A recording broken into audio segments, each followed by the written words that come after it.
Layo-layo, kaibigan. Layo-layo. Hindi kasi tumitingin na side mirror kaya akala mo malayo. Bawal mag-park. Sir, nagpanggaan po, sir. Panggaan pala. Sorry, sorry. Pagkaan po, sir. Panggaan. Hi everyone! Kapag po tayo ay nasa kalsada, ay pairalin po natin ang pagpapasensya at pagpapakumbaba upang hindi na po lumala ang alitan at mauwi ito sa hindi inaasahan.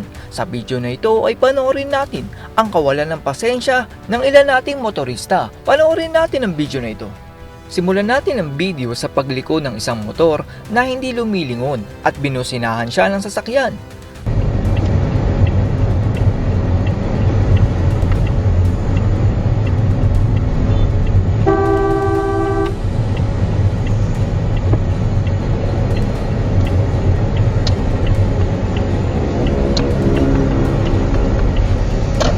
Dito ay inaabangan na pala ang sasakyan ng motor at maya-maya ay bubusinahan ng motor ang sasakyan upang pambawi sa pagbusina sa kanya.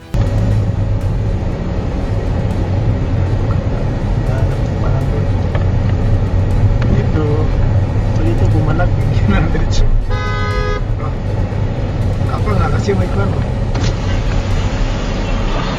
Pumuesto sa tabi ng sasakyan ng motor at dito na sila nagsimulang magtalo. Boss, bakit boss? Ako naman, boss. Alam mo naman, ikaw may ano. Kumabangga kita. Layo-layo, kaibigan. Layo-layo. Hindi kasi tumitingin na side mirror kaya akala mo malayo. Hindi na ganyan lang. Hindi kita pupusina. Para may galit ka, gusto mo akong murahin ha. Ano bang problema mo, sir? Wala akong problema.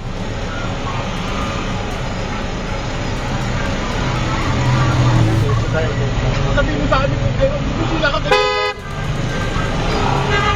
Galit na galit ka mabusinahan. Huwag ka rito sakali magtrabaho. Ako nga galit. Galit na galit ka nabubusinahan eh. Layo-layo eh. Hindi sila mo ako ng gano'n. Layo-layo.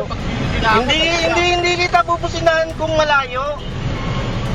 Hindi kita bubusinahan kung malayo. Kinat mo na nga ako eh. Nakaarangkada ako, boss, hindi traffic, nakaarangkada ako. Tapos papasukan mo ng ganon.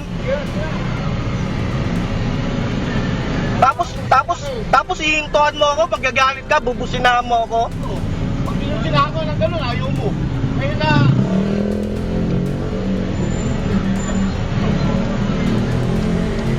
Sa huli ay sinabi ng rider na tama na yan kaibigan, pero sabi ng driver ng sasakyan ay hindi daw siya kaibigan dahil inangasan siya ng rider. Pinusinahan pa naman ako ng Galit na galit mabusinahan kayo. Ayun, kaibigan. Hindi tayo magkaibigan. Naangasan mo ako eh.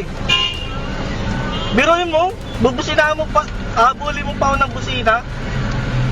Ibig sabihin parang naghahanap ka ng away. Okay na.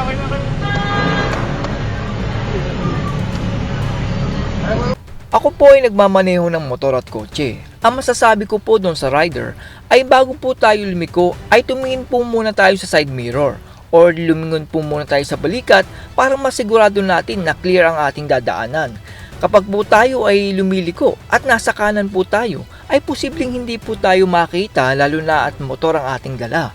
Kaya bago po tayo lumiko ay dapat mag-signal light po muna tayo at may sapat na space para hindi natin tamaan ang ibang motorista. Tignan naman natin itong puting van na nag-counterflow sa solid white line.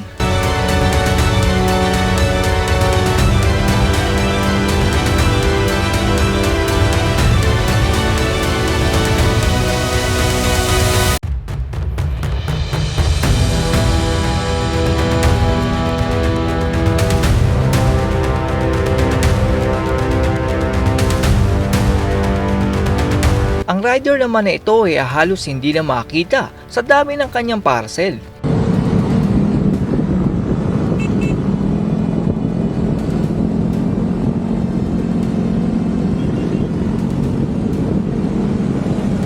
Inakala naman bike lane ni tatay ang bus lane, kaya naipit siya sa gilid ng mga bus. 18 pesos SRP lang. Mabibili sa inyong suki tindahan. Nako po. Ginawa naman trangko ng biker ang truck at delikado po ito kapag nagpreno ang truck.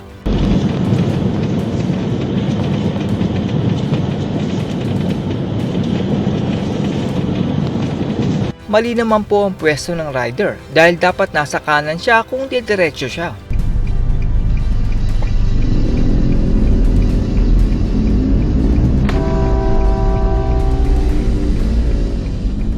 Para namang kumakarera ang rider na ito pero minalas at biglang nabangga.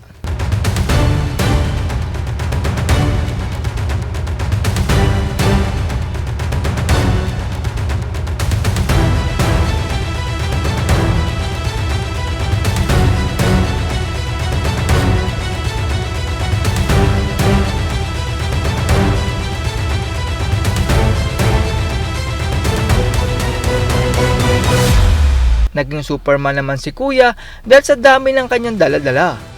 Masyado na akong malakas para sa mundo ng mga tao. Kailangan kong makapunta sa mundo ng mga halimaw. Wala na akong makakalaban dito. Para naman makaiwas sa checkpoint, ay iniwan na lang ni Kuya ang motor sa kanto.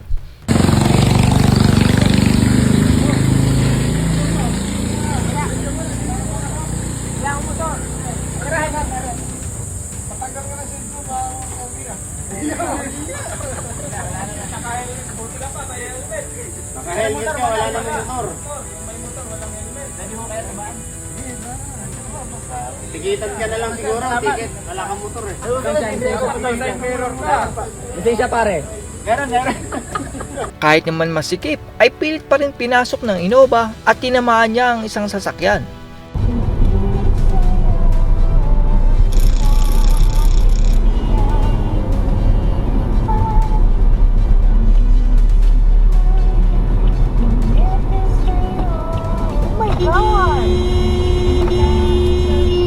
May kabote namang nabangga at hindi na mabiro ang enforcer. Boss, bawal mag-park yan ah. Ha? Bawal mag-park. Sir, nagbanggaan to, sir. Banggaan pala. Sorry. Banggaan po, sir. Banggaan. Kala ko na, Pwede mag-park ng gaya, sir. Kal- Bawal yun. kala ko naka-park eh. Dalawa, Boss, bawal mag-park yan ah. Ha? Bawal mag-park. Sir, nagbanggaan to, sir. Banggaan pala. Sorry. Banggaan po, sir. Banggaan. Kala ko na, Pwede mag-park ng gaya, sir. Kal- Bawal yun. kala ko naka-park eh. Tila may disco naman ang sasakyan na ito dahil sa kanyang blinker at mapapakanta ka na lang ng hawak ko ang beat.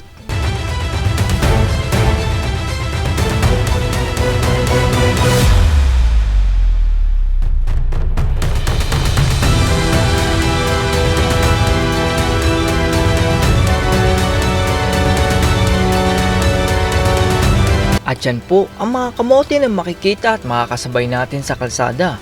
Sa ating pong mga kababayan ay huwag pong pairali ng init ng ulo sa kalsada. Maging mahinahon at mapagpasensya po tayo sa kabila ng init ng panahon na ating nararanasan.